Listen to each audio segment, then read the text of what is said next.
ഹരേ കൃഷ്ണ. ശ്രീ രാധാഗോവിന്ദ മന്ദിരം ബാംഗ്ലൂരിന്റെ ശ്രീമദ് ഭാഗവതം ക്ലാസ്സിലേക്ക് എല്ലാവർക്കും സ്വാഗതം. ഓം അജ്ഞാനതിമിരാന്തസ്യാനനാശനാശലാകെ ചക്ഷുരന്മീലിതം യേന തസ്മൈ ശ്രീ ഗുരുവേ നമഃ. ശ്രീ ചൈതന്യമനോഭീഷ്ടം സ്ഥാപിതം യേന ഭൂതലേ സ്വയം രൂപഗദാമഹ്യം ദദാതി സുപദാന്തികം വന്ദേഹം ശ്രീഗുരു ശ്രീയുതാപദകമലം ശ്രീഗുരു വൈഷ്ണവംശ ശ്രീരൂപം സകൃജാതം സഗണരഘുനാഥാനിതം തം സജീവം സാദ്വൈതം സാവധൂതം പരിജനസഹിതം കൃഷ്ണചൈതന്യദേവം ശ്രീരാധാ കൃഷ്ണപാദ സഗണഗലിതാം ശ്രീവിശാഖാനിതാം ഹേ കൃഷ്ണ കരുണാ സിന്ധു ദീനബന്ധു ജഗത്പദേ ഗോപേശ ഗോപികാ കാന്ത രാധാ കാന്ത നമസ്തേ. സപ്തകാഞ്ചന ഗൗരാംഗി ശ്രീരാധേ വൃന്ദാവനേശ്വരി വൃഷഭാനുസുതേ ദേവി പ്രണമാമി ഹരിപ്രിയ. വാഞ്ചകൽപതരൂപശ്ച കൃപാ സിന്ധുഭ്യേവ ച പതിതാനാം പാവനേഭ്യോ വൈഷ്ണവേഭ്യോ നമോ നമഃ. പഞ്ചതത്വാത്മകം കൃഷ്ണം ഭക്തരൂപാസ്വരൂപകം ഭക്താവതാരം ഭക്താഖ്യാനമാമി ഭക്തശക്തികം. നിത്യാനന്ദമഹനൗമി സർവാനന്ദകരം പരം ഹരിനാമപ്രദം ദേവം അവധൂത ശിരോമണി. നമോ മഹാവതിന്യായ കൃഷ്ണ പ്രേമപ്രദായ ദേ കൃഷ്ണായ കൃഷ്ണ ചൈതന്യ നാമ്നേ ഗൗരതിചേ. ഓം വിഷ്ണുപാദായ കൃഷ്ണപൃഷ്ഠായ ഭൂതലേ ശ്രീമതേ ഭക്തിവേദാന്ത സ്വാമിന്നീതി നാമേ. നമസ്തേ സരസ്വതേ ദേവേ ഗൗരവാണി പ്രചാരിണേ നിർവിശേഷ ശൂന്യവാദി പാശ്ചാത്യദേശധാരിണി. ഹേ ശ്രീകൃഷ്ണ ചൈതന്യ പ്രഭു നിത്യാനന്ദ ശ്രീ അദ്വൈത ഗദാധര ശ്രീവാസാദി ഗൗരഭക്തവൃന്ദ. ഹരേ കൃഷ്ണ കൃഷ്ണ കൃഷ്ണ ഹരേ ഹരേ ഹരേ രാമ രാമ രാമ ഹരേ ഹരേ. ഗുരുവേ ഗൗരചന്ദ്രായ രാധികായ കാളിരേ കൃഷ്ണായ കൃഷ്ണഭക്തായ ഭക്തായ പ്രഭുപാദ ഗുരുരാജ് ജയ നിതായ ഗൗരപ്രമാനന്ദേ ഹരേ ഹരേ. മദേകബന്ധു മത്സംഗിൻ മദ്ഗുരോ മന്മഹാതന മദ്നിഷ്ഠാരകമദ്ഭാഗ്യാമദാനന്ദാ നമോസ്തുതേ. ചന്ദ്രായ ശ്രീമദ് ഭാഗവതം തൃതീയ സ്കന്ധം 31-ാം അധ്യായം ശ്ലോകം 12.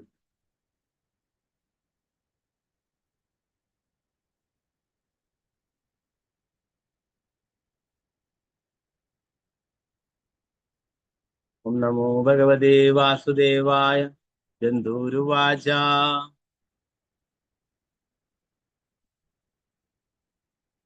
തസ്യാവസന്നമവിദും ജഗതിച്ഛയാത്ത നാനാതനോർഭുവി ചരച്ചരണാരവിന്ദം.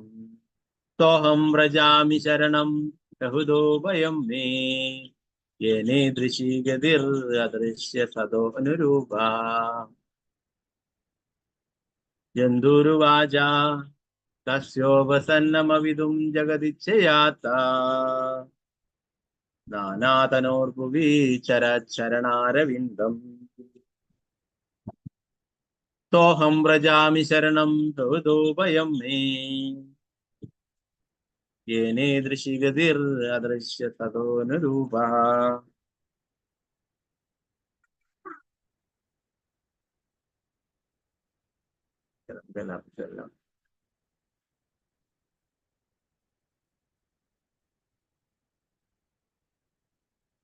ഓം നമോ ഭഗവതേ വാസുദേവായ. ഓം നമോ ഭഗവതേ വാസുദേവായ. ജന്തൂരുവാച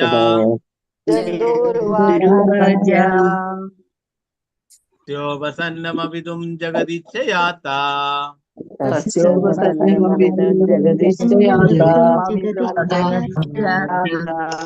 നാനാതനോർഭുവി ചരണാരവിന്ദം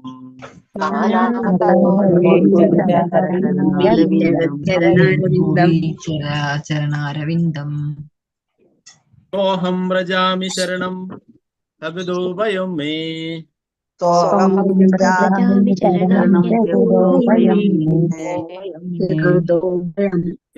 േദൃശീഗതിർ അദൃശ്യ സദോനുരൂപ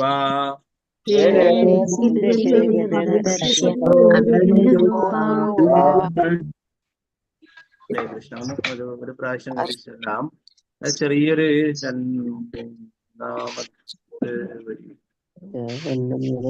രണ്ടാമത്തെ ലൈനിൽ ചെറിയൊരു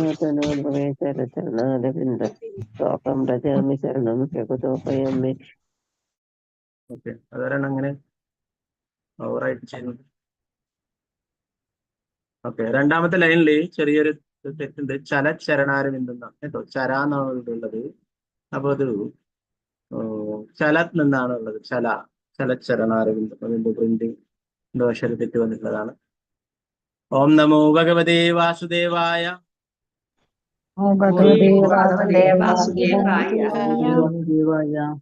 ജന്തുരുവാച തസ്യോപസന്നമവിദും ജഗതിച്ഛയാത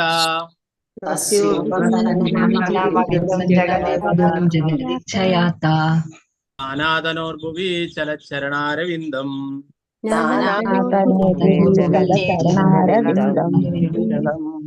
സോഹം വ്രജാമി ശരണം ഹൃദോഭയം മേ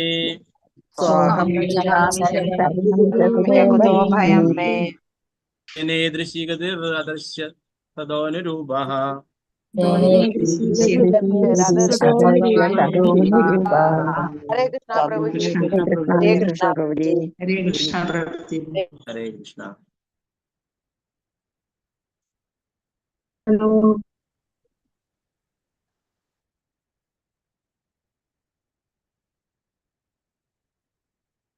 ഓക്കെ, സാധാരണ ചൊല്ലുന്ന പോലെ 4 പേര് ചൊല്ലിക്കോളൂ.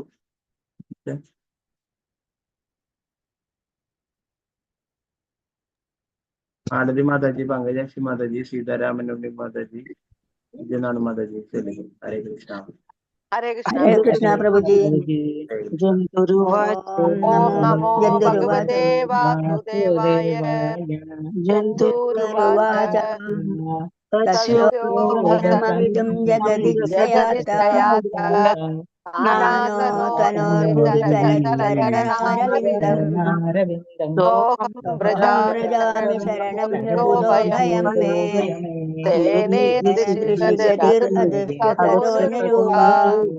हरे कृष्णा प्रभु जी. हरे कृष्णा. हरे कृष्णा. ओके.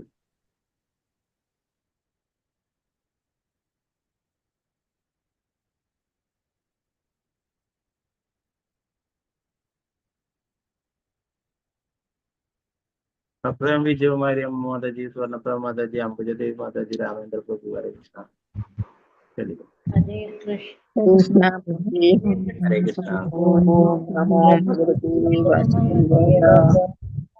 जन्तुर्वाच तस्योपसन्नमविदं जगदिच्छयात नानातनोर्भुवि चलच्चरणारविन्दं सोऽहं व्रजामि शरणं हृदोभयं मे दृश्येगतिर्दर्श्य सदोनिरूप.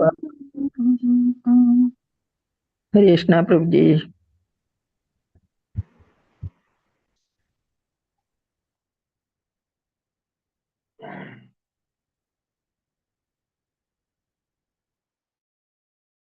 हरे कृष्णा.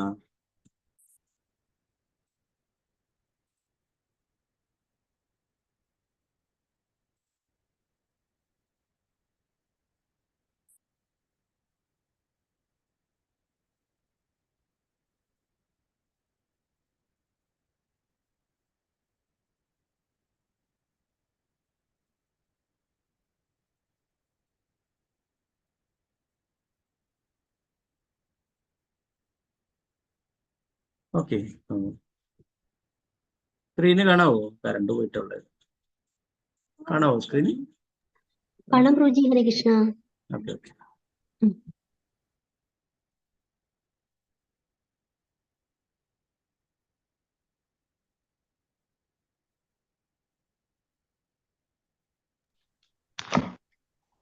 ഹരേ കൃഷ്ണ പ്രഭുജി.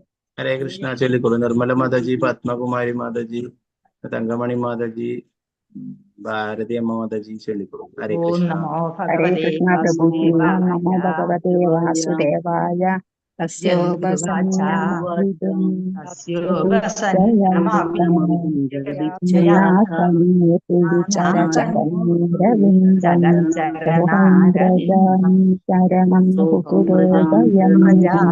ചരചരണം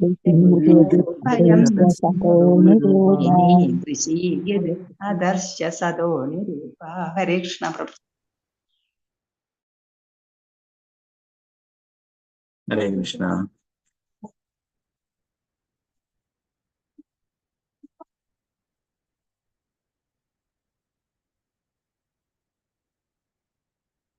വസന്ത മാതാജി, രമണി മാതാജി, ശോഭ മാതാജി, അനിതകുമാരി മാതാജി ചൊല്ലിക്കൊള്ളു. ഹരേ കൃഷ്ണ. ഹരേ കൃഷ്ണ. ഓം നമോ ഭഗവതേ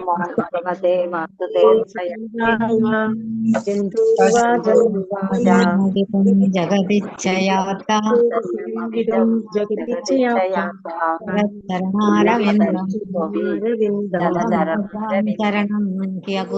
ഭയം മേ സോഹം രജനീ ശരണം വിഗതോ ഭയം മേ യേനേ ദൃശ്യ സദോനുരൂപ.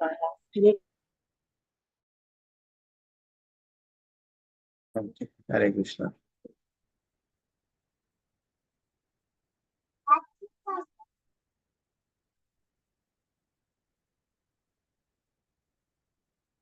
അനിതകുമാരി മാതാജി, ശോഭ പ്രതി മാതാജി, വത്സല ഗോപാല മാതാജി, ഗീതാഭരത മാതാജി ചൊല്ലിക്കൊള്ളു. ഹരേ കൃഷ്ണ. ഹരേ കൃഷ്ണ പ്രഭുജി. ഹരേ കൃഷ്ണ. ഓം നമോ ഭഗവതേ വാസുദേവായ.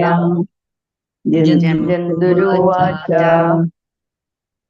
തസ്യോപസന്നമവിതും ജഗതിച്ഛയായ നാനാതന്മോഹവിചരഹാരവിന്ദം സോഹം വ്രജാമി ശരണം ഹി അകുതോ ഭയം മേ യേന അദർശ സദോനുരൂപ. ഹരേ കൃഷ്ണ പ്രഭുജി. ഹരേ കൃഷ്ണ. ഓക്കെ.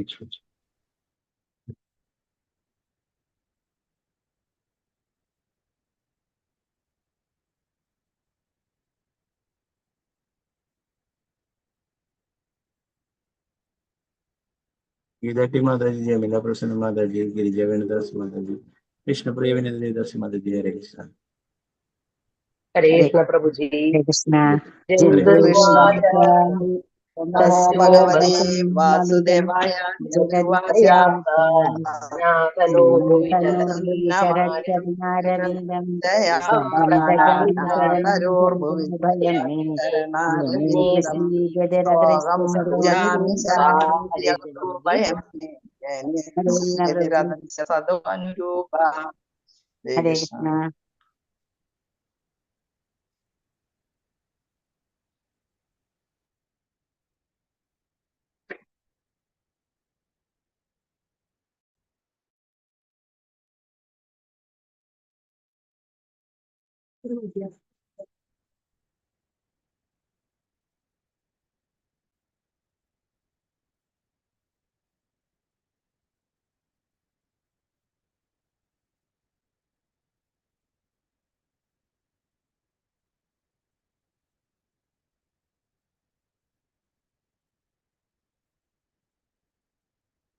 ഹരേ കൃഷ്ണ. ഹരേ കൃഷ്ണ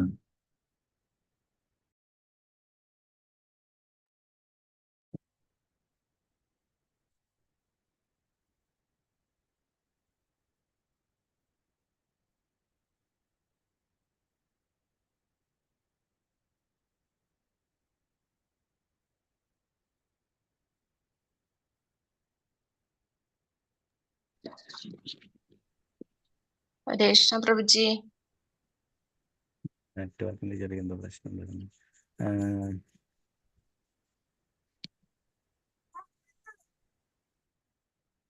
ഗീതാട്ടി മാതാജി, ഗീതാശ്രീ മാതാജി.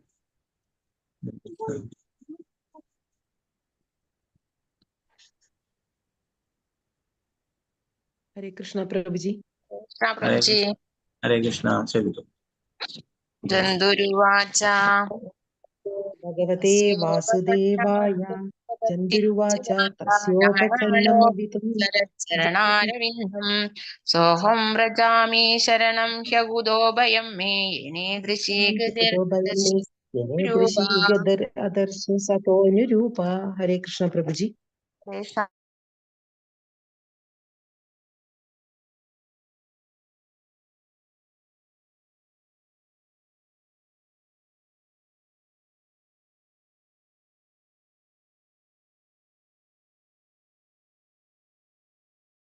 വത്സലശാജി മാതാജി, ശാരദജി, അമൃത മാതാജി ചൊല്ലിക്കോളൂ. ഹരേ കൃഷ്ണ.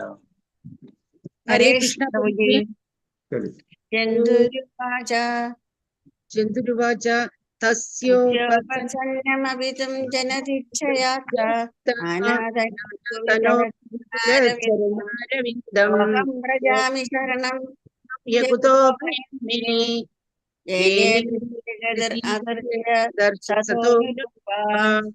ഹരേ കൃഷ്ണ പ്രഭുജി. ഹരേ കൃഷ്ണ.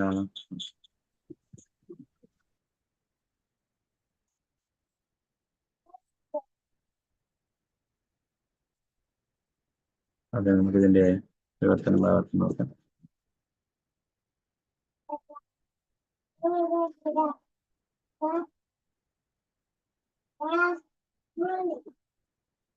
ജന്തുവാച മനുഷ്യാത്മാവ് പറയുന്നു. തസ്യ പരമദിവ്യത്വ പുരുഷനായ ഭഗവാന്റെ ഉപസന്നം സംരക്ഷണത്തിന് വേണ്ടി സമീപിച്ച്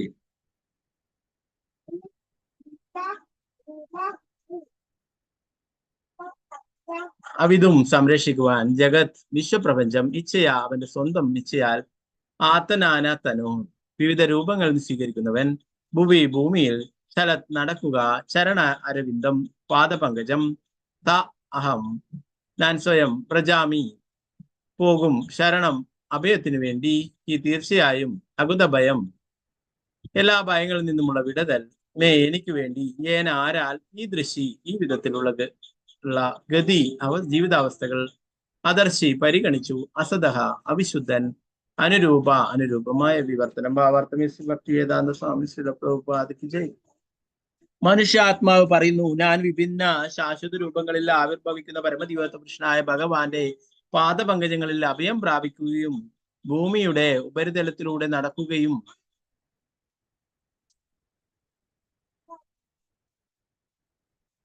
ചെയ്തു. ഞാൻ അദ്ദേഹത്തെ മാത്രം ആശ്രയിക്കുന്നു. എന്തുകൊണ്ടെന്നാൽ എല്ലാ ഭയങ്ങളിൽ നിന്നും എനിക്ക് മോചനം നൽകാൻ അദ്ദേഹത്തിന് കഴിയും. എന്റെ അവിശുദ്ധ കർമ്മങ്ങൾക്ക് അനുയോജ്യമായ ഈ ജീവിതാവസ്ഥ ലഭിച്ചതും അദ്ദേഹത്തിൽ നിന്നാണ്. ഭാവാർത്ഥ ഭക്തി വേദാന്ത സ്വാമി ശ്രീ പ്രഭുപാദ്. ഇവിടെ ആരാണ് പറയുന്നത്, സംസാരിക്കുന്നത്? ജന്തുരുവാച എന്ന് പറയുന്നത് ഗർഭപാത്രത്തിലുള്ള ശിശു അല്ലെ, ആ ആത്മാവ് സംസാരിക്കുന്നതായിട്ടാണ് പറയുന്നത്. ഭാവാർത്ഥ ഭക്തി വേദാന്ത സ്വാമി ശ്രീ പ്രഭുപാദ്. ശലത് ചരണാരവിന്ദം എന്ന പദം പരാമർശിക്കുന്ന ലോകത്തിന്റെ ഉപരിതലത്തിലൂടെ സദാ നടക്കുന്ന അഥവാ സഞ്ചരിക്കുന്ന പരമദിവ്യത്വ പുരുഷനായ ഭഗവാനെയാണ്. ഉദാഹരണത്തിന് ഭഗവാൻ രാമചന്ദ്രൻ ലോകത്തിന്റെ ഉപരിതലത്തിലൂടെ നടന്നു. ഭഗവാൻ കൃഷ്ണനും ഒരു സാധാരണ മനുഷ്യനെ പോലെ ലോകത്തിന്റെ ഉപരിതലത്തിൽ നടന്നു. അതിനാൽ ധർമാത്മാക്കളുടെ സംരക്ഷണത്തിനും അധർമ്മികളുടെ വിനാശത്തിനും ലോകത്തിലേക്ക് ഇറങ്ങി വരുന്ന പരമദിവ്യത്വ പുരുഷനായ ഭഗവാന്റെ പാദപങ്കജങ്ങളിലാണ് പ്രാർത്ഥന സമർപ്പിക്കുന്നത്. അധർമ്മ കർമ്മങ്ങൾ വർദ്ധിക്കുകയും ധർമ്മകർമ്മങ്ങൾക്ക് ക്ഷയം സംഭവിക്കുകയും ചെയ്യുമ്പോൾ ധർമാത്മാക്കളെ സംരക്ഷിക്കുന്നതിനും അധർമ്മികളെ നിഗ്രഹിക്കുന്നതിനും പരമോന്നതനായ ഭഗവാൻ വരുമെന്ന് ഭഗവത്ഗീതയിൽ സ്ഥിരീകരിച്ചിട്ടുണ്ട്. ഈ ശ്ലോകം ഭഗവാൻ കൃഷ്ണനെ സൂചിപ്പിക്കുന്നു. ഭഗവാൻ ഇച്ഛയാ മനസ്സാൽ വരുന്നു എന്നതാണ് ഈ ശ്ലോകത്തിലെ സാരഗർഭമായ മറ്റൊരു പരാമർശം. കൃഷ്ണൻ സ്വയം ഭഗവത്ഗീതയിൽ പറയുന്നത് പോലെ സംഭവാമി ആത്മമായയാ, ഞാൻ എൻ്റെ സ്വന്തം ഇച്ഛയാൽ പ്രത്യക്ഷപ്പെടുന്നു. എന്റെ ആന്തരിക ശക്തിയാൽ അദ്ദേഹം ഭൗതിക പ്രകൃതിയുടെ നിയമത്താൽ വരാൻ നിർബന്ധിതനാകുന്നില്ല. അതിവിടെ പറഞ്ഞിരിക്കുന്നു. ഇച്ഛയാ അവ്യക്തികവാദികൾ വിചാരിക്കുന്നത് പോലെ അദ്ദേഹം ഒരു രൂപവും സ്വീകരിക്കുന്നില്ല. എന്തുകൊണ്ടെന്നാൽ അദ്ദേഹം സ്വം മനസ്സാലെയാണ് വരുന്നത്. അദ്ദേഹം അവതരിക്കുന്ന രൂപം അദ്ദേഹത്തിന്റെ ശാശ്വത രൂപമാണ്. ജീവസത്യയെ ഭയാനകമായ അസ്തിത്വത്തിലേക്ക് നിബന്ധിക്കുന്ന പരമോന്നതനായ ഭഗവാനെ അവനെ മോചിപ്പിക്കുവാനും കഴിയും. ആകയാൽ ഒരുവൻ ഭഗവാൻ കൃഷ്ണന്റെ ചരണാരവിന്ദങ്ങളിൽ ശരണം തേടണം. കൃഷ്ണൻ ആവശ്യപ്പെടുന്നു, എല്ലാം ഉപേക്ഷിച്ച് എന്നിൽ ശരണം പ്രാപിക്കുക. അദ്ദേഹത്തെ സമീപിക്കുന്ന ഒരുവനും പിന്നീട് ഭൗതിക അസ്തിത്വത്തിൽ ഒരു രൂപം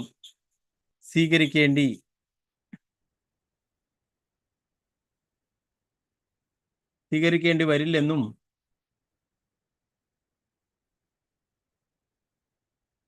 അവൻ ഇനി ഒരിക്കലും മടങ്ങി വരേണ്ടാത്ത വിധം ഭഗവാനിലേക്ക് ഭവനത്തിലേക്ക് പോകുമെന്നും ഭഗവത്ഗീതയിൽ പറഞ്ഞിട്ടുണ്ട്. പ്രഭുപാദ് കീ ജയ്. നാരായണ നമസ്കൃത്യ നരം ചൈവ നരോത്തമം ദേവീം സരസ്വതിം വ്യാസം തതോ ജയമുദിരേ. നഷ്ടപ്രായേഷു ഭദ്രേഷു നിത്യം ഭാഗവത സേവയാ ഭഗവതി ഉത്തമ ശ്ലോകേ ഭക്തിർഭവതി നൈഷ്ഠികേ. മൂകം കരോതി വാചാലം പങ്കും ലംഘയതേ ഗിരിം യത്കൃപാതമഹം വന്ദേ ശ്രീഗുരു ദീനദാരിണേ പരമാനന്ദ മാധവം ശ്രീ ചൈതന്യേശ്വരം.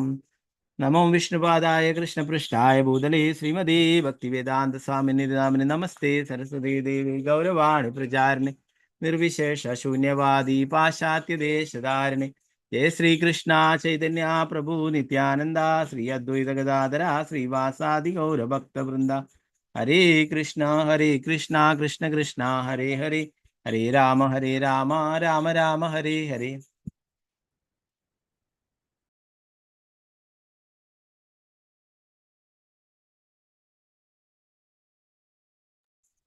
ഗുരുവേ ഗൗരചന്ദ്രായ രാധികായ തദേ കൃഷ്ണായ കൃഷ്ണഭക്തായ ഭക്തായ. പ്രഭുപാദ് ജയ, ഗുരു മഹാരാജ് ജയ, നിതായ ഗൗര പ്രേമാനന്ദേ ഹരേ ഹരേ കൃഷ്ണ. അപ്പോൾ നേരത്തെയുള്ള ശ്ലോകങ്ങൾ നമ്മൾ പഠിച്ചു അല്ലെ. ആ കുട്ടി ഒരു ഭയാനകമായിട്ടുള്ള അവസ്ഥയിലാണുള്ളത് അല്ലെ. അപ്പോൾ ആ അവസ്ഥയിൽ നിന്ന് മോചിപ്പിക്കുവാനായിട്ട് ഭഗവാന്റെ അടുത്ത് പ്രാർത്ഥനകൾ അർപ്പിക്കുന്നതാണ് പറയുന്നത് അല്ലെ. നേരത്തെ പറഞ്ഞു ഇങ്ങനെ ഇത്രയും അപകടങ്ങൾ, എന്താ പറയുക, വിഷമങ്ങളുള്ള സ്ഥലത്താണ് വസിക്കുന്നതെങ്കിലും ആ ഗർഭപാത്രത്തിൽ നിന്ന് പുറത്തു വന്നു കഴിഞ്ഞാൽ പിന്നെ മായയുടെ സ്വാധീനത്തെപ്പെട്ടിട്ട് എല്ലാം മറന്നു പോകുന്നു, ആ വേദനയൊക്കെ അല്ലെ. അതിനുള്ളൊന്ന് പ്രാർത്ഥിക്കും, ഇനി ഒരിക്കലും ഇങ്ങനെയുള്ള ഒരു നരകീയ അവസ്ഥയിലൂടെ വരാൻ ഞാനൊരു ഇനിയൊരു അമ്മയുടെ ഗർഭപാത്രത്തിലേക്ക് പ്രവേശിക്കുവാൻ ഇടവരാത്ത വിധം ഞാൻ ഭക്തിത സേവനങ്ങളൊക്കെ ചെയ്തു കൊള്ളാമെന്നൊക്കെ പ്രാർത്ഥിക്കും. എന്നാൽ പുറത്തെത്തുമ്പോൾ വീണ്ടും മായയുടെ സ്വാധീനത്തിലെല്ലാം മറന്നു പോകും അല്ലെ. അതേപോലെ തന്നെ പറഞ്ഞു, സ്ത്രീയും പ്രസവിക്കുമ്പോൾ പറയും ഞാൻ ഇനി ഒരിക്കലും ഗർഭിണിയാകില്ല, ഞാൻ അത്രയും വേദനകൾ സഹിച്ചു എന്നൊക്കെ പറയും. എന്നാൽ പിന്നീട് അതൊക്കെ മറന്നു പോകുമെന്ന് പറയും ആ വേദനയൊക്കെ.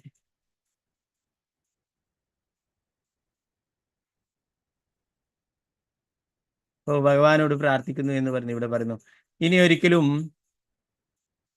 ജനിമൃതികളുടെ ആവർത്തന ചക്രത്തിൽ പെട്ടുവീഴാൻ ഗർഭപാത്രത്തിലേക്ക് തള്ളപ്പെടുന്ന വിധത്തിലുള്ള പാപകർമ്മങ്ങൾ ചെയ്യുകയില്ലെന്ന് ഭഗവാനോട് പ്രാർത്ഥിക്കും. ഗർഭപാത്രത്തിനുള്ള നരകീയ അവസ്ഥയിലായിരിക്കുമ്പോൾ ജീവസത്തെ വീണ്ടും ജനിക്കുന്നതിൽ വല്ലാതെ ഭയപ്പെടും. പക്ഷെ ഗർഭപാത്രത്തിന് വെളിയിൽ എത്തുമ്പോൾ എല്ലാം മറക്കുകയും ചെയ്യും.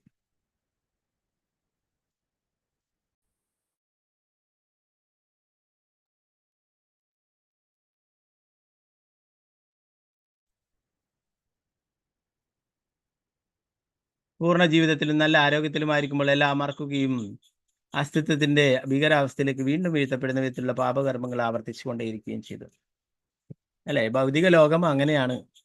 അതിനു വേണ്ടിയിട്ടാണ് ഭഗവാൻ ഇങ്ങനെ ഒരു അറേഞ്ച്മെന്റ് ചെയ്തിട്ടുള്ളത് അല്ലെ. ഭഗവാനെ മറന്ന് ജീവിക്കാനായിട്ട്, സ്വതന്ത്രമായിട്ട് സന്തോഷത്തോടെ കഴിയാനായിട്ട് ആഗ്രഹിച്ചത് കൊണ്ടാണ് ഭഗവാൻ ഇങ്ങനെ ഒരു സ്ഥലം നമുക്കായിട്ട് തന്നിട്ടുള്ളത്. ബുദ്ധിമാനായിട്ടുള്ള വ്യക്തി മനസ്സിലാക്കും, കുറെ കാലം ഇവിടുന്ന് അല്ലെ ഇങ്ങനെ ജനിച്ചു മരിച്ചുകൊണ്ടേയിരിക്കുമ്പോൾ ഇതല്ല യഥാർത്ഥത്തിൽ സന്തോഷം അല്ലെ. ഭഗവാൻ ഉള്ളപ്പോഴാണ് യഥാർത്ഥ സന്തോഷം നമുക്കുണ്ടായത്. ഭഗവാന്റെ കൂടെ ഉള്ളപ്പോഴാണ് യഥാർത്ഥ സന്തോഷം. ഭഗവാനെ മറന്ന് ജീവിക്കുമ്പോഴല്ല എന്ന് മനസ്സിലാക്കുകയും അല്ലെ ആ ഭഗവാന്റെ അടുത്ത് വീണ്ടും എത്തിച്ചേരാനുള്ള വഴികൾ അന്വേഷിക്കുകയൊക്കെ ചെയ്യും. അപ്പൊ പറയുന്നത് അങ്ങനെ എത്ര വിഷമങ്ങൾ സഹിച്ചാലും വീണ്ടും പുറമെ എത്തുമ്പോൾ ഇതൊക്കെ മറന്നു പോകുന്നു. അപ്പോഴും ഭഗവാനോട് അതിനുള്ളെന്ന് പ്രാർത്ഥിക്കും, ഞാൻ ഇനി ഒരിക്കലും ഈ നരകീയ അവസ്ഥയിലേക്ക് വരാനായിട്ട് ആഗ്രഹിക്കുന്നില്ല. അങ്ങയുടെ സേവനങ്ങൾ ചെയ്തുകൊണ്ട് ഇനി ജന്മമൃത്യു ജരാവ്യാധി ചക്രത്തിൽ നിന്നും മോചനം നേടിയിട്ട് ഒരിക്കലും ഈ ഭൗതിക ലോകത്തിലേക്ക് തിരിച്ചു വരാത്ത അങ്ങയുടെ ലോകത്തിൽ എത്തിച്ചേരുമെന്നൊക്കെ അവിടെ വെച്ച് പ്രാർത്ഥിക്കും. ഭഗവാനെ ഉറപ്പൊക്കെ കൊടുക്കും. എന്നാൽ പുറമെ വന്നു കഴിഞ്ഞാൽ എല്ലാം മറക്കും അല്ലെ. അപ്പോൾ എല്ലാവരും അങ്ങനെ ഭഗവാനോട് എല്ലാം പ്രാർത്ഥിച്ചിട്ടാണ് ഇങ്ങോട്ട് പുറത്തേക്ക് വരുന്നത്. എന്നാല് ഇവിടെ പുറത്തെത്തിയാല് മായയുടെ സ്വാധീനത്തിൽ എല്ലാം മറന്നു പോകും. ഭഗവാന് നൽകിയിട്ടുള്ള വാക്കുകളും ഒക്കെ മറന്നു പോകും അല്ലെ. എന്നാലും ഭഗവാൻ അത്രയും കാരുണ്യവാനാണ് അല്ലെ. അതുകൊണ്ട് ഭഗവാൻ പല രൂപത്തിലും നമ്മെ സഹായിക്കാനായിട്ട് അല്ലെ ആധ്യാത്മിക ഗുരുവിനെ അയക്കും ചിലപ്പോഴൊക്കെ അല്ലെ. ചിലപ്പോഴൊക്കെ നല്ല ശുദ്ധ ഭക്തന്മാരാണ്, അത്രയും ഭഗവാൻ കാരുണ്യം കാണിക്കുന്നത്, ഭഗവാൻ തന്നെ നേരിട്ട് വന്നിട്ട് കാരുണ്യം നൽകും. അല്ലെങ്കിൽ ഭഗവാന്റെ പ്രതീതികളെ അയക്കും അല്ലെ. അല്ലെങ്കിലും ഭഗവാൻ ഇതുപോലുള്ള ഭഗവത്ഗീത, ഭാഗവതം പോലുള്ള ഗ്രന്ഥങ്ങളൊക്കെ അവർക്ക് നൽകും ഭഗവാനെ കുറിച്ചുള്ള അറിവ് നേടാനായിട്ട് അല്ലെ. അപ്പൊ ഭഗവാൻ ജീവാത്മാക്കൾ ഭഗവാനെ മറക്കുന്നുണ്ടെങ്കിലും ഭഗവാൻ ഒരിക്കലും അവരെ മറക്കുന്നില്ല. അവർ വീണ്ടും ഭഗവാന്റെ അടുത്തേക്ക് തിരിച്ചെത്തുക തന്നെയാണ് ഭഗവാൻ ആഗ്രഹിക്കുന്നത്. 12ാമത്തെ ശ്ലോകത്തില് ആ ഗർഭപാത്രത്തിലുള്ള ശിശു പ്രാർത്ഥിക്കുന്നതാണ്, ആ ജീവാത്മാവ് പ്രാർത്ഥിക്കുന്നതാണ്. പറയുന്നു, മനുഷ്യാത്മാവ് പറയുന്നു, ഞാൻ വിഭിന്ന ശാശ്വത രൂപങ്ങളിൽ ആവിർഭവിക്കുന്ന പരമദൈവത പുരുഷനായ ഭഗവാന്റെ പാദപങ്കജങ്ങളിൽ അഭയം പ്രാപിക്കുകയും ഭൂമിയുടെ ഉപരിതലത്തിലൂടെ നടക്കുകയും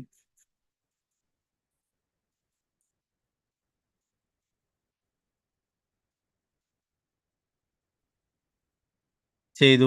ഞാൻ അദ്ദേഹത്തെ മാത്രം ആശ്രയിക്കുന്നു. എന്തുകൊണ്ടെന്നാൽ എല്ലാ ഭയങ്ങളിൽ നിന്നും എനിക്ക് മോചനം നൽകാൻ അദ്ദേഹത്തിന് കഴിയും. അവൻ എൻ്റെ അവിശുദ്ധ കർമ്മങ്ങൾക്ക് അനുയോജ്യമായി ഈ ജീവിതാവസ്ഥ ലഭിച്ചതും അദ്ദേഹത്തിൽ നിന്നാണ്. എന്താ പറയുന്നത്? ഉള്ളിൽ പറയുന്നത് എല്ലാ ഭയങ്ങളിൽ നിന്നും മോചനം നൽകാൻ കഴിയുന്നത് ഭഗവാന് മാത്രമാണെന്ന് പറയുന്നു അല്ലെ. ഉള്ളിൽ നിന്ന് ഈ ബോധമൊക്കെ ഉണ്ട്, എല്ലാവരിൽ നിന്നും മോചനം നൽകാൻ, എല്ലാ ഭയങ്ങളിൽ നിന്നൊക്കെ മോചനം നൽകാൻ ഭഗവാന് മാത്രമേ കഴിയൂ അല്ലെ. എന്നാൽ പുറത്ത് വന്നാല് അതൊക്കെ മറന്നു പോകുന്നു അല്ലെ. പലരും പല ദേവീദേവന്മാരെയും മറ്റൊക്കെ എല്ലാ ഭയത്തിൽ നിന്ന് രക്ഷപ്പെടാനായിട്ടൊക്കെ സമീപിക്കുന്നു അല്ലെ. എന്നാൽ യഥാർത്ഥത്തിൽ അവർക്കൊന്നും ഒരിക്കലും ഭയത്തിൽ നിന്നും രക്ഷ നൽകാനായിട്ട്, അഭയം നൽകാനായിട്ട് സാധിക്കില്ല അല്ലെ. ദേവന്മാര് പോലും അഭയം തേടിയിട്ട് ഭഗവാന്റെ അടുത്തേക്കാണ് പോകുന്നത് അല്ലെ. എല്ലാവരും ബ്രഹ്മാവായാലും ശിവനായാലും അവരൊക്കെ ഭഗവാനെ അഭയം പ്രാപിച്ചിട്ടുണ്ടായിരുന്നു അല്ലെ. ഭസ്മാസുരൻ ആ ശിവനെ നിഗ്രഹിക്കുവാനായിട്ട് പുറപ്പെട്ടപ്പോഴ് ശിവൻ പേടിച്ചുകൊണ്ട് ഭഗവാന്റെ അടുത്തേക്കാണ് സമീപിച്ചിട്ടുള്ളത്, എന്നെ ഈ അപകടത്തിൽ നിന്ന് രക്ഷിക്കണമെന്ന് പറഞ്ഞിട്ട്. അതുപോലെ ബ്രഹ്മാവായാലും മറ്റുള്ള ദേവന്മാരൊക്കെ ഭഗവാനെയാണ് അഭയം പ്രാപിക്കുന്നത് അല്ലെ. അപ്പൊ അങ്ങനെയുള്ള ഭഗവാനെ അഭയം പ്രാപിക്കാതെ മറ്റുള്ളവരെ അഭയം പ്രാപിക്കുന്നത് ശുദ്ധ വിഡിത്തമാണ് അല്ലെ. നമ്മൾ നേരത്തെ ഭഗവത്ഗീതയിൽ തന്നെ പറഞ്ഞു, അല്പബുദ്ധികളായിട്ടുള്ളവരാണ് അങ്ങനെയുള്ള കാര്യങ്ങളൊക്കെ ചെയ്യുന്നതെന്ന് പറഞ്ഞു അല്ലെ. അപ്പോ മരണദേവൻ പോലും ഭയപ്പെടുന്നതാണ് അല്ലെ. എല്ലാവർക്കും മരണത്തിനെ പേടിയാണ് എല്ലാവർക്കും അല്ലെ. ആ മരണദേവൻ പോലും ഭയപ്പെടുന്നതാണ് ഭഗവാനെയും ഭഗവാന്റെ നാമത്തെ അല്ലെ. നമ്മൾ നേരത്തെ പറഞ്ഞു അജാമിളിന്റെ ആലീലയിലൊക്കെ അത് കഴിഞ്ഞിട്ട് പിന്നീട് യമകിങ്കരന്മാർക്ക് നിർദ്ദേശങ്ങളൊക്കെ നൽകുന്നു അല്ലെ. ഭഗവാന്റെ നാമം ജപിക്കുന്നവരുടെ 7 അയലത്ത് പോലും നിങ്ങൾ പോവരുത് എന്ന് അല്ലെ. അപ്പൊ ഭഗവാന്റെ നാമവും അത്ര ശക്തമായിട്ടുള്ളതാണ്. അപ്പൊ അത് എല്ലാ ഭയങ്ങളിൽ നിന്നും രക്ഷ നേടുന്നതാണ് അല്ലെ. നമ്മൾ നരസിംഹ ഭഗവാന്റെ ആ പ്രാർത്ഥനകളൊക്കെ ചൊല്ലുമ്പോൾ പറയും അല്ലെ. ഗംഭീരം മഹാവിഷ്ണു ജലന്തം സർവതോന്മുഖം നരസിംഹം വിഷ്ണം ഭദ്രം മൃത്യു നമാമ്യം. ആ മൃത്യു പോലും ഭയപ്പെടുന്നതാണ് ഭഗവാനെ. അതുപോലെ തന്നെ ശ്രീമദ് ഭാഗവതത്തിലെ 5ാമത്തെ സ്കന്ധത്തിലും ആ ഭഗവാനെ കുറിച്ച്, നരസിംഹ ഭഗവാനെ കുറിച്ച് പറയുന്നുണ്ട്. ഓം നമോ ഭഗവതേ നരസിംഹായ നമസ്തേജസ്തേജസേ ആവിരാവിർഭവ വജ്രനക വജ്രദംഷ്ട കർമാശയൻ രന്ദയത്തമോ ഗ്രസ ഓം സ്വാഹ അഭയമഭയമാത്മനി ഭൂയിഷ്ട ഓം ശ്രൗം. ഓം നമോ ഭഗവതേ നരസിംഹായ നമസ്തേജസ്തേജസേ ആവിരാവിർഭവ വജ്രനക വജ്രദംഷ്ട കർമാശയൻ രന്ദയ തമോ ഗ്രസ ഓം സ്വാഹ അഭയമഭയമാത്മ നിഭൂയിഷ്ട ഓം ശ്രൗം. അഭയമഭയമാത്മനി എന്ന് പറയും. അഭയം ഭയമില്ലായ്മ, ആത്മനി എൻ്റെ മനസ്സിൽ. എന്റെ വിവർത്തനം എല്ലാ ശക്തികളുടെയും ഉറവിടമായ നരസിംഹദേവനെ ഞാൻ എൻ്റെ സാദര പ്രണാമങ്ങൾ അർപ്പിക്കുന്നു. ഇടിമിന്നൽ പോലുള്ള നഖങ്ങളും ദന്തങ്ങളുമുള്ള അല്ലയോ എൻ്റെ ഭഗവാനെ, ഈ ഭൗതിക ലോകത്തിൽ ഫലേച്ഛകർമ്മങ്ങൾക്ക് വേണ്ടിയുള്ള ഞങ്ങളുടെ രാക്ഷസ തുല്യങ്ങളായ ആഗ്രഹങ്ങൾ ദയവായി തുടച്ചു നീക്കിയാലും ദയവായി ഞങ്ങളുടെ ഹൃദയങ്ങളിൽ പ്രത്യക്ഷനായി ഞങ്ങളുടെ അജ്ഞത അകറ്റിയാലും അതുമൂലം ഈ ഭൗതിക ലോകത്തിൽ അസ്തിത്വത്തിന് വേണ്ടിയുള്ള സമരത്തിൽ ഞങ്ങൾക്ക് നിർഭയരായി തീരാൻ കഴിയും. നിർഭയരായിട്ട് തീരാൻ കഴിയും എന്ന് പറയുന്നു. ഇങ്ങനെയാണ് ഭഗവാനെ ശരണം പ്രാപിക്കുകയാണ് അല്ലെ, ഭഗവത് കാരുണ്യം കൊണ്ട് നിർഭയമായി തീരാനായിട്ട് സാധിക്കുന്നുണ്ട്.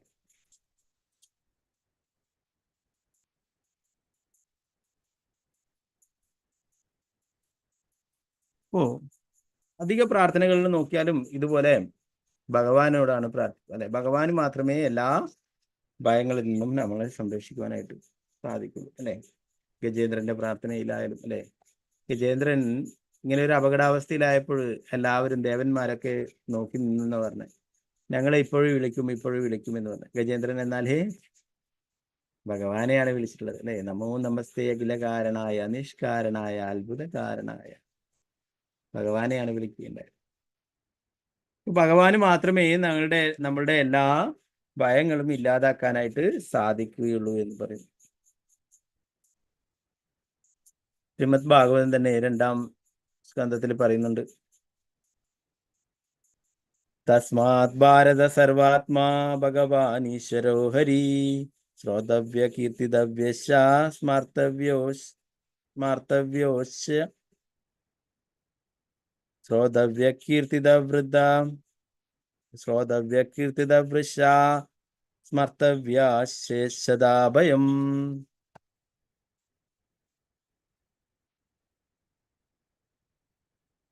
അല്ലയോ ഭരതവംശജ, സർവ്വദുരിതങ്ങളിൽ നിന്നും മുക്തനാകാൻ ആഗ്രഹിക്കുന്ന ഒരുവൻ നിശ്ചയമായും സർവ്വദുരിത നിവാരകനും നിയന്താവും പരമാത്മാവുമായ പരമദിവ്യത്വ പുരുഷനെ കുറിച്ച് ശ്രവിക്കുകയും സ്മരിക്കുകയും പ്രകീർത്തിക്കുകയും വേണമെന്ന് പറയും.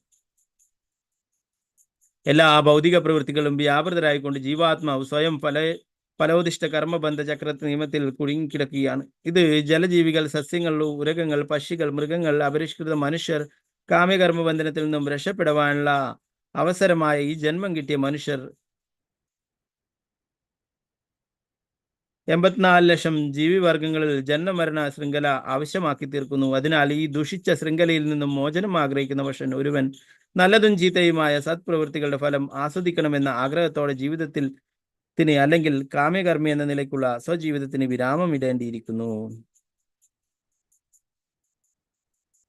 ഭഗവത് സേവനങ്ങള് ചെയ്യാനായിട്ട് പറയുന്നു അല്ലെ. മറ്റുള്ള ഫലോദിഷ്ട കർമ്മങ്ങളൊക്കെ നിർത്തിയിട്ട് ഭഗവാനെ പ്രകീർത്തിക്കുന്നതും ഭഗവാനെ കുറിച്ച് ശ്രവിക്കുന്നതും ഭഗവാന്റെ ദിവ്യ പ്രകൃതിക്ക് തുല്യമാണ്. അപ്രകാരം ചെയ്യുന്ന ഒരുവൻ സദാ ഭഗവത് സംസർഗത്തിലായിരിക്കും. ഇത് സർവ്വവിധ ഭയങ്ങളിൽ നിന്നും മുക്തി നൽകുന്നു. എല്ലാ ജീവജാലങ്ങളുടെയും ഹൃദയത്തിൽ കുടികൊള്ളുന്ന പരമാത്മാവ് ഭഗവാനാകുന്നു. ആകയാൽ മേൽപ്പറഞ്ഞ ശ്രവണ കീർത്തന പ്രക്രിയയിലൂടെ സ്വസൃഷ്ടിയിലുള്ള സർവ്വതിനെയും സ്വസംസർഗത്തിനായി ഭഗവാൻ ക്ഷണിക്കുന്നു.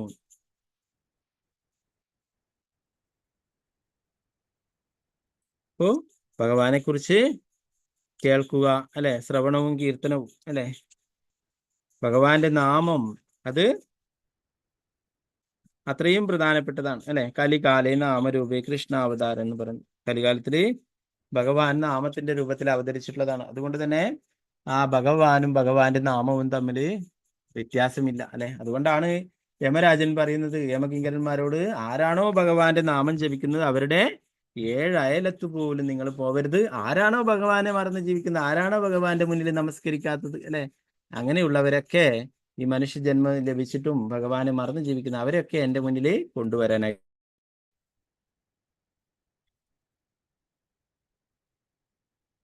ഒരു മനോഹരമായിട്ടുള്ള ഒരു കീർത്തനമുണ്ട്, ഭജഹുരേ മന. അതില് അവസാന വരികളിൽ പറയുന്നു,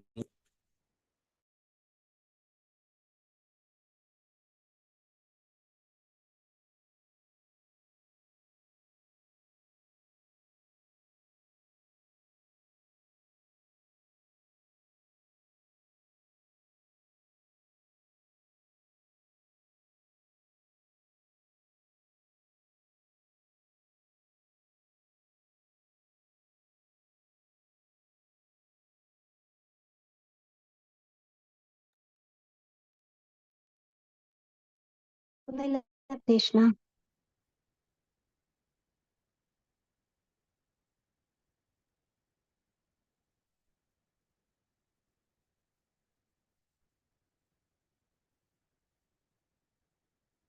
ഹരേ കൃഷ്ണ, കേൾക്കുന്നില്ലല്ലോ. ഹരേ കൃഷ്ണ.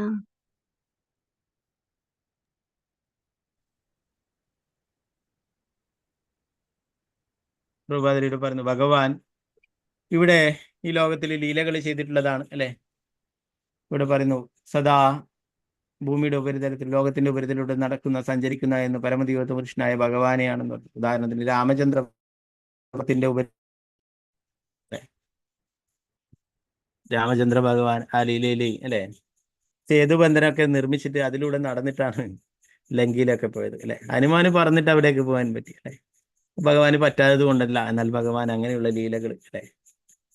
ഭഗവാൻ അങ്ങനെ ആ എല്ലാം ഭഗവാന്റെ പാദങ്ങൾ സ്പർശിക്കുന്ന ആ വസ്തുക്കൾ പോലും അവർക്കും മോചനം ലഭിക്കും അല്ലെ. ഉദാഹരണം തന്നെയുണ്ട് അല്ലെ. അഹല്യ അല്ലെ, ശിലയായിരിക്കുന്ന അഹല്യക്ക് പോലും മോചനം ലഭിക്കും. അപ്പൊ ഭഗവാന്റെ പാദങ്ങൾ പതിയുന്ന എല്ലാം തന്നെ പരിശുദ്ധമായി തീരും അല്ലെ. വൃന്ദാവനത്തിലായാലും അല്ലെ, വൃന്ദാവനത്തിൽ ഭഗവാന്റെ പാദങ്ങൾ പതിഞ്ഞിട്ടുള്ള മണ്ണാണ് വൃന്ദാവനം അല്ലെ. അക്രൂരൻ വൃന്ദാവനത്തിൽ വന്നപ്പോഴേ മധുരയിൽ നിന്നും വൃന്ദാവനത്തിലേക്ക് വന്നുകൊണ്ടിരിക്കുമ്പോൾ എല്ലാ സ്ഥലങ്ങളിലും ഭഗവാന്റെ പാദചിഹ്നങ്ങൾ കാണുകയുണ്ടായി. അദ്ദേഹം അവിടെയൊക്കെ വീണ് ഉരുളുകയുണ്ടായി. ഭഗവാന്റെ ആ പാദങ്ങൾ അല്ലെ, പരമദിവ്യത്വ പുരുഷനായിട്ടുള്ള ആ ഭഗവാൻ അല്ലെ, എല്ലാവരും യോഗികളൊക്കെ ധ്യാനിക്കുന്ന ആ ഭഗവാന്റെ പാദമുദ്രകള് വൃന്ദാവനത്തിലെ ഓരോ മൺതരിയിലും അല്ലെ, ഓരോ അവിടെ മണലിലൊക്കെ കാണാനായിട്ട് സാധിച്ചു. അവിടെ ആ ഭൂമിയിൽ വൃന്ദാവനത്തില് അവിടെ ആ വൃന്ദാവന ധാമത്തിൽ കാണാനായിട്ട് സാധിച്ചു അക്രൂരന്. അപ്പോൾ ഓരോരോ ആ പാദമുദ്രകൾ കാണുമ്പോഴും അദ്ദേഹം ഭഗവാനെ ഓർക്കുകയും അത് കെട്ടിപ്പിടിച്ചുകൊണ്ട് ഉരുളുകയും ഒക്കെ ഉണ്ടായി അല്ലെ. അപ്പൊ ഭഗവാൻ ലീലകൾ ചെയ്യാനായിട്ട് ഇങ്ങനെ എപ്പോഴും സഞ്ചരിച്ചിട്ടുണ്ട് അല്ലെ. ശ്രീ ചൈതന്യ മഹാപ്രഭു ആയാലും ഇന്ത്യ മുഴുവൻ സന്ദർശിച്ചിട്ടുണ്ടായിരുന്നു അല്ലെ. 6 വർഷക്കാലം ഭാരത സന്ദർശനം നടത്തുകയുണ്ടായി അല്ലെ. അതില് പ്രത്യേകിച്ചും സൗത്ത് ഇന്ത്യയിലൊക്കെ സന്ദർശനം നടത്തുകയുണ്ടായി അല്ലെ. പ്രത്യേകിച്ച് നമ്മുടെ കേരളത്തിലും ഒക്കെ സന്ദർശിച്ചു അല്ലെ. അവിടെ അതിന് ഓർമ്മയ്ക്കായിട്ട് ശ്രീ ചൈതന്യ മഹാപ്രഭുവിന്റെ പാദചിഹ്നങ്ങൾ പല സ്ഥലങ്ങളിലും പ്രദർശിപ്പിച്ചിട്ടുണ്ട്. അനന്തപത്മനാഭ സ്വാമി ക്ഷേത്രത്തിൽ അവിടെ ശ്രീ ചൈതന്യ മഹാപ്രഭു വന്നിട്ടുണ്ടായിരുന്നു, സന്ദർശിച്ചിട്ടുണ്ടായിരുന്നു. സാക്ഷാൽ ഭഗവാൻ തന്നെ അല്ലെ കലിയുഗത്തില് ഇവിടെ എല്ലാ പതിതരായിട്ടുള്ള ജനങ്ങളേക്ക് ഉദ്ധരിക്കുവാനായിട്ട് ഹരിനാമം വിതരണം ചെയ്യാനായിട്ട് വന്നപ്പോഴേ ഇവിടെ ഒക്കെ സന്ദർശിച്ചു. അതുപോലെ വർക്കല ജനാർദ്ദന സ്വാമി ക്ഷേത്രം, അങ്ങനെ ധാരാളം ക്ഷേത്രങ്ങൾ സന്ദർശിക്കുകയുണ്ടായി. ഇവിടെ മാംഗ്ലൂരിനടുത്തായിട്ടുള്ള ഉടുപ്പി ശ്രീകൃഷ്ണ ക്ഷേത്രത്തിൽ അല്ലെ, ഉടുപ്പിയിൽ സന്ദർശിച്ചതിന്റെ ഭാഗമായിട്ട് ചൈതന്യ മഹാപ്രഭുവിന്റെ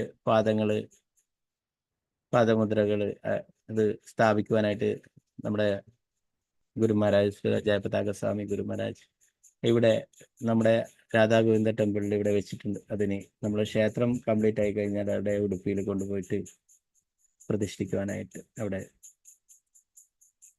ഇവിടെയൊക്കെ ശ്രീ ചൈതന്യ മഹാപ്രഭു സാക്ഷാൽ ഭഗവാൻ തന്നെ സഞ്ചരിച്ചിട്ടുണ്ടായിരുന്നു എന്ന് പറഞ്ഞു അല്ലെ. നേരത്തെ നമ്മൾ ചൈതന്യ ചരിതാമൃതം പഠിക്കുമ്പോഴും പഠിച്ചു. ശ്രീ ചൈതന്യ മഹാപ്രഭു പോയിട്ടുള്ള ഓരോ വഴികളും ഓരോ വീതികളും വിവരിക്കുക അസാധ്യമാണെന്ന് കൃഷ്ണദാസ് കവിരാജ് ഗോസ്വാമി പറയുന്നു. ഓരോ വഴികളിലൂടെയും സഞ്ചരിച്ച് അവിടെയൊക്കെ സങ്കീർത്തനം ചെയ്ത് അവിടുത്തെ എല്ലാ ജീവജാലങ്ങളെയും മുക്തരാക്കുകയുണ്ടായി, അവരെയൊക്കെ മോചിപ്പിക്കുകയുണ്ടായി.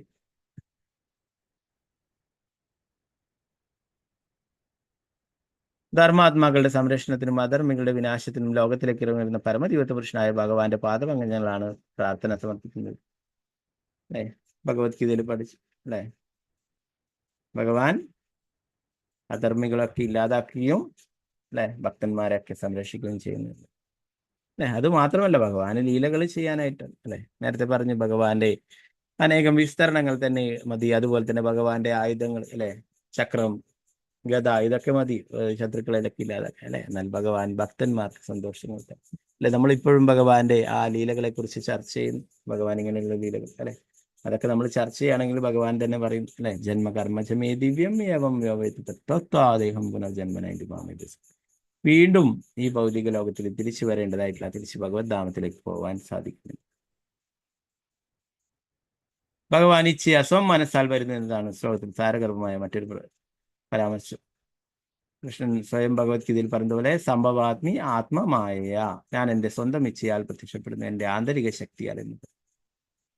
നേരത്തെ നമ്മൾ ശ്രീമദ് ഭാഗവത്തിൽ കപില ഭഗവാൻ പറയുന്ന പോലെ ഒരു കർമ്മത്തിന്റെ ഫലമായിട്ട് ഗർഭപാത്രത്തിൽ വന്ന് പെടുന്നവരാണ് നമ്മളൊക്കെ ബദ്ധജീവാത്മാക്കൾ അല്ലെ. എന്നാൽ ഭഗവാന്റേത് അങ്ങനെയല്ല. ഭഗവാന്റെ ജനനവും അവതാരവും ലീലകളൊക്കെ ദിവ്യമായിട്ടുള്ളതാണ്.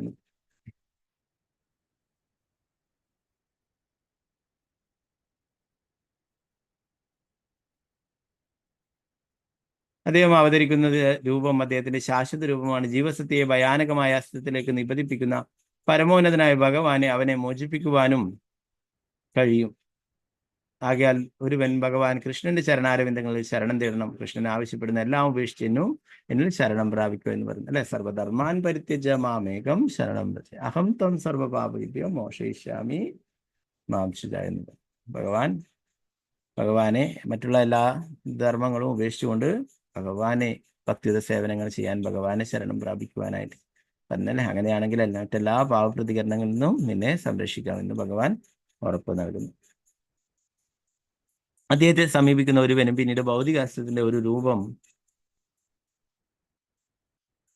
സ്വീകരിക്കേണ്ടി വരില്ലെന്നും അവൻ ഇനിയൊരിക്കലും മടങ്ങി വരാണ്ടാത്ത വിധം ഭവനത്തിലേക്ക് പോകുമെന്നും ഭഗവത്ഗീതയിൽ പറയും അല്ലെ. യദ്ഗത്വാന നിവർത്തന്തി തദ്ധാമം പരമം ഭഗവാൻ പറയും. ഒരിക്കൽ എന്റെ ലോകത്തിൽ എത്തിച്ചേർന്നാൽ പിന്നീട് ഇവിടേക്ക് തിരിച്ചു വരേണ്ടതായിട്ടില്ല.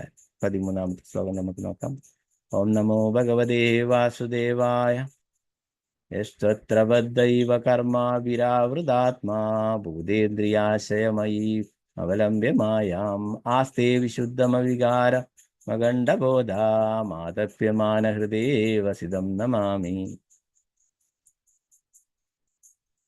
ഞാൻ പരിശുദ്ധനായ ആത്മാവ് മായയുടെ ക്രമീകരണങ്ങളാൽ ചെയ്തു പോയ കർമ്മങ്ങളുടെ ഫലത്താൽ ബദ്ധനാക്കപ്പെട്ട് എന്റെ മാതാവിന്റെ ഗർഭപാത്രത്തിൽ ശയിക്കുന്നു.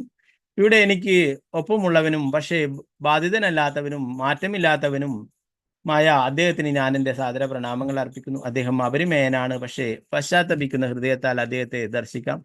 അദ്ദേഹത്തിന് ഞാൻ എൻ്റെ ബഹുമാനപൂർണങ്ങളായ നമസ്കാരങ്ങൾ സമർപ്പിക്കുന്നു അല്ലെ. ആ ഗർഭസ്ഥ ശിശുവിന്റെ ഹൃദയത്തിലും പരമാത്മാവായിട്ട് ഭഗവാനുണ്ട് അല്ലെ. ആ കുട്ടിയുടെ കൂടെയും ഗർഭസ്ഥ ശിശുവിന്റെ കൂടെയും ഭഗവാനുണ്ട് അല്ലെ. ഭാവാർത്ഥമസി ഭക്തിവേദാന്ത സ്വാമി ശിലപ്രഭുപാദ് മുൻ ശ്ലോകത്തിൽ സ്ഥാപിച്ചതുപോലെ ജീവാത്മാവ് പറയുന്നു, ഞാൻ പരമോന്നതനായ ഭഗവാന്റെ അഭയം തേടുന്നു. ആയതിനാൽ ജീവാത്മാവ് വ്യവസ്ഥാനുസൃതമായി പരമാത്മാവിന്റെ പരമദൈവത പുരുഷനായ ഭഗവാന്റെ അജ്ഞാനുവർത്തിയായ സേവകനാണെന്ന് ഉപനിഷത്തുകൾ സ്ഥിരീകരിച്ചിട്ടുള്ളതുപോലെ പരമാത്മാവും ജീവാത്മാവും ഒരേ ശരീരത്തിൽ സ്ഥിതി ചെയ്യുന്നുണ്ട്. അവർ സുഹൃത്തുക്കളെ പോലെയാണ് ഇരിക്കുന്നത്. പക്ഷേ ഒന്ന് ക്ലേശങ്ങൾ അനുഭവിക്കുമ്പോൾ മറ്റേത് ക്ലേശങ്ങളിൽ നിന്നും അകന്നു നിൽക്കുന്നു. ഈ ശ്ലോകത്തിൽ പറഞ്ഞിരിക്കുന്നു, വിശുദ്ധം അവികാരം അഖണ്ഡ ബോധം. പരമാത്മാവ് എല്ലാ മാലിന്യങ്ങളിൽ നിന്നും അകന്നു മാറിയാണ് എപ്പോഴും സ്ഥിതി ചെയ്യുന്നത്. ജീവാത്മാവ് മാലിന്യനും ദുരിതബാധിതനുമാണ്. എന്തുകൊണ്ടെന്നാൽ അവനൊരു ഭൗതിക ശരീരമുണ്ട്, അവന്റെ ഒപ്പമുള്ള ഭഗവാനും ഒരു ഭൗതിക ശരീരമുണ്ടെന്ന് ഇതിന് അർത്ഥമില്ല.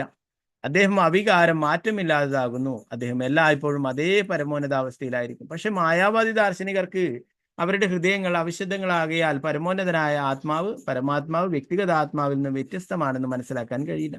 ഇവിടെ പറയുന്നു, ആദപ്യമാന ഹൃദയേ വസിതം. അദ്ദേഹം എല്ലാ ഹൃദയങ്ങളിലുമുണ്ട്, പക്ഷേ പശ്ചാത്തപിക്കുന്ന ഒരാത്മാവിന് മാത്രമേ അദ്ദേഹത്തെ ബോധ്യപ്പെടാൻ കഴിയൂ. വ്യക്തിഗത ആത്മാവ് അവന്റെ വ്യവസ്ഥാപിത പദവി വിസ്മരിച്ച് പരമാത്മാവിന്റെ ഒപ്പമാകാനും ഭൗതിക പ്രകൃതിക്ക് മേൽ പരമാവധി ഉടമസ്ഥ സ്ഥാപിക്കാനും ശ്രമിച്ചതിനാൽ പശ്ചാത്തപിക്കുന്നു. അവൻ സംഭ്രമിക്കപ്പെട്ടു പോയിരിക്കുന്നു, അതിനാൽ പശ്ചാത്തപിക്കുന്നു. ആ സമയത്ത് പരമാത്മാവ് അഥവാ പരമാത്മാവും വ്യക്തിഗത ആത്മാവും തമ്മിലുള്ള ബന്ധം സാക്ഷാത്കരിക്കപ്പെടുന്നു. വാസുദേവൻ മഹാനാണെന്നും ഗുരുവാണെന്നും ഭഗവാനാണെന്നും അനേകം ജന്മങ്ങൾക്ക് ശേഷം ബദ്ധാത്മാവിനെ അറിയാൻ കഴിയുമെന്ന് ഭഗവത്ഗീത സ്ഥിരീകരിക്കുന്നു. വ്യക്തിഗത ആത്മാവ് സേവകനാകുന്നു, അതിനാൽ അവൻ ഭഗവാന് സമർപ്പിതനാകണം. അപ്പോൾ അവനൊരു മഹാത്മാവായി തീരും. ആയതിനാൽ മാതാവിന്റെ ഗർഭപാത്രത്തിൽ വെച്ചാണെങ്കിൽ പോലും ഇത് മനസ്സിലാക്കാൻ ഭാഗ്യം ലഭിക്കുന്ന ജീവിക്ക് അവന്റെ മോചനം ഉറപ്പാക്കപ്പെട്ടിട്ടുണ്ട്.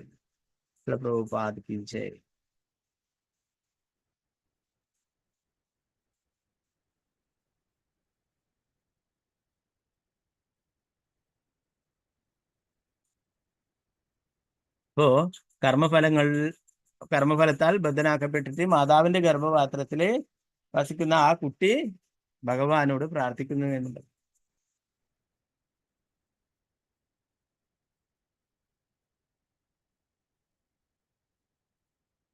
അപ്പോ നമ്മൾ നേരത്തെ പറഞ്ഞു അല്ലെ, നമ്മളൊക്കെ ഭഗവാന്റെ കൂടെയായിരുന്നു. എന്നാൽ ഭഗവാനെ മറന്ന് ജീവിക്കണമെന്ന് നമ്മൾ ആഗ്രഹിക്കുകയും നമ്മൾ ഭഗവാനെ ഇല്ലാതെ സന്തോഷിക്കാൻ ആഗ്രഹിക്കുകയും ചെയ്തുകൊണ്ട് നമുക്ക് അതിനുള്ള സ്വാതന്ത്ര്യം ഭഗവാൻ തന്നു അല്ലെ. ആ സ്വാതന്ത്ര്യം നമ്മൾ ദുരുപയോഗപ്പെടുത്തുകയും അതിന്റെ ഫലമായിട്ട് നമ്മൾ ഇവിടെ ഈ ഭൗതിക ലോകത്തിൽ എത്തപ്പെടുകയും ചെയ്തു അല്ലെ.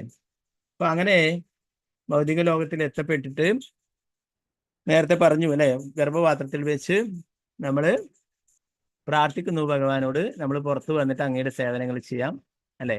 പുറത്തു വന്നാൽ മായയുടെ സേവകനായി തീരുകയും ചെയ്യും അല്ലെ. അങ്ങനെയുള്ളവർക്ക് എപ്പോഴെങ്കിലും ഒരിക്കലും അല്ലെ വൈഷ്ണവരുടെയോ ഭഗവാന്റെയോ കാരുണ്യം കൊണ്ട് അല്ലെ, ശ്രീല പ്രഭുപാദരെ പോലുള്ള ശുദ്ധ ഭക്തന്മാരുടെ, അദ്ദേഹത്തിന്റെ ശിഷ്യന്മാരുടെ ഒക്കെ കാരുണ്യം കൊണ്ട് അല്ലെ നമുക്ക് കൃഷ്ണാബോധം ലഭിക്കും അല്ലെ. അപ്പൊ അങ്ങനെയുള്ളവർ വളരെ വിരളമായിട്ടുള്ളവരാണ് അല്ലെ. ഭഗവത്ഗീതയിൽ തന്നെ പറയുന്ന കാര്യം പ്രഭുപാദരുടെ പറയുന്നു അല്ലെ, ബഹുനാം ജന്മനാമന്തേ ജ്ഞാനവാൻമാൻ പ്രപത്യന്തേ വാസുദേവ സർവമിതിയും സമഹാത്മാ സുദുർലഭ എന്ന് പറഞ്ഞു അല്ലെ. അനേകം ജന്മങ്ങൾക്ക് ശേഷമാണ് ജ്ഞാനവാനായിട്ടുള്ള വ്യക്തി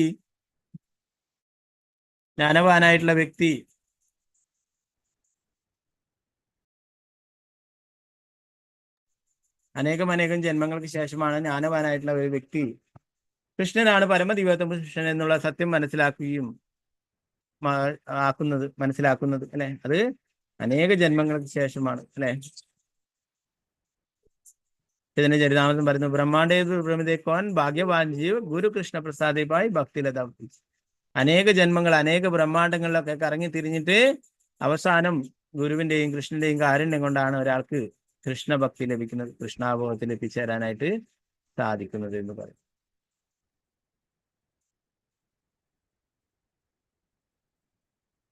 അപ്പൊ അങ്ങനെ ഭക്തിയുത സേവനങ്ങൾ ചെയ്യുന്നവർക്ക് തീർച്ചയായിട്ടും ഭഗവാന്റെ അടുത്തേക്ക് തിരിച്ചു പോവാനായിട്ട് സാധിക്കും അല്ലെ. ഭഗവാൻ അത്രയും കാരുണ്യവാനാണ്. ഭഗവാനെ മറന്ന് ജീവിച്ചത് കൊണ്ട് അദ്ദേഹത്തിന് അതിന് ശിക്ഷ കിട്ടിയല്ലേ. എന്നാൽ മാതാവിന്റെ ഗർഭപാത്രത്തിലായിരിക്കുമ്പോഴും ഭഗവാൻ അദ്ദേഹത്തിന് ആ തെറ്റ് മനസ്സിലാക്കാനുള്ള ബുദ്ധി നൽകുന്നു അല്ലെ. അങ്ങനെ മനസ്സിലാക്കുന്നു, ഞാൻ തെറ്റ് ചെയ്തുകൊണ്ടാണ് ഇവിടെ ഈ ഗർഭപാത്രത്തിൽ അടക്കപ്പെട്ടിരിക്കുന്നത്, അതുകൊണ്ട് ഇതിൽ നിന്നും മോചനം വേണം എന്നുള്ള കാര്യം. ഓക്കെ,